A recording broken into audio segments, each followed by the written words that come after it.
நமஸ்காரம். ராகு பெயர்ச்சியில் மகர ராசிக்கு குடும்பஸ்தானம்னு சொல்லக்கூடிய 2ஆம் இடத்துக்கு ராகுவும், அதே சமயம் அட்டமஸ்தானம் சொல்லக்கூடிய 8ஆம் இடத்துக்கு கேது பகவான் பெயர்ச்சி அடைகிறதுனால இந்த மே மாதத்தில் இந்த பெயர்ச்சிகள் மகரத்துக்கு என்ன செய்யப்படுது அப்படின்னு பார்க்கும்போது, 2ஆம் இடத்துக்கு ராகு சேர்ந்து அங்கே குருவோட பார்வையும் கிடைக்கிறதுனால கண்டிப்பாக 2ஆம் இடம் குடும்பஸ்தானம் வளர்க்குறதுனால யாருக்காச்சும் இப்போ களத்திர ஸ்தானாதிபதி இல்லை களத்திர ஸ்தானாதிபதி திசையோ இல்லை சுக்கிரன் திசையோ இப்போ நடப்பில் போயிட்டு இருந்தால் திருமண யோகம் கண்டிப்பாக கைகூடும் இந்த மகர ராசிக்காரங்களுக்கு.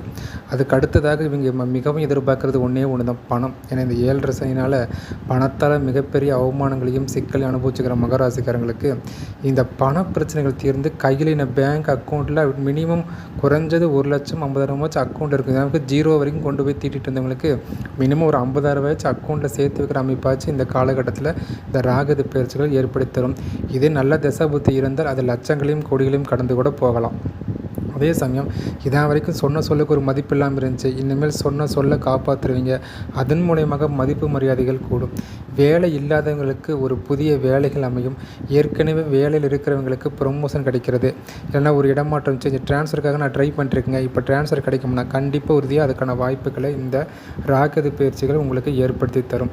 அதே சமயம் சுப விரயங்கள், ஏன்னா குருவும் பார்க்கறனால 2ஆம் இடத்துக்கு ராகும் இருக்கிறனால அது 2ஆம் வீட்டுக்கு 12ஆம் வீட்டுக்கு தைரியஸ்தானமாக வரதுனால சுப விரயங்கள் அதிகமாக ஏற்படும்.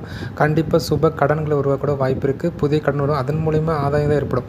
கடன் வாங்கி அதன் மூலியமாக ஒரு சுப விஷயம் நடக்கிறதுக்கான வாய்ப்புகள் தான் அதிகமாக இந்த காலகட்டத்தில் இருக்குது. மாணவர்கள் படிப்பில் அதிகம் ஆர்வம் செலுத்துவாங்க. விவசாயிகளுக்கு இந்த காலத்தில் மகசூல்கள் மிக அதிகமாக பெறுவதற்கான வாய்ப்புகளும் மகர ராசிக்கு அதிகமாக காத்திருக்கு. அதே சமயம் சுயதொழில் சேர்வங்களுக்கு புதிய ஆர்டர் கிடைக்கிறதும் அதன் மூலியமாக பணவிரத்தில் அதிகமாகிறதும் லாபங்கள் அதிகமாகிற வாய்ப்புகள்லாம் இந்த ராகு கொடுக்கறதுக்கான வாய்ப்புகள் மிக அதிகமாக இருக்குது. அப்போ இதில் கவனமாக இருக்கணும். கேது அட்டமத்தில் இருக்கிறனால உங்களோட உடல் ஆரோக்கியத்தில் கொஞ்சம் கவனமாக இருக்கணும்.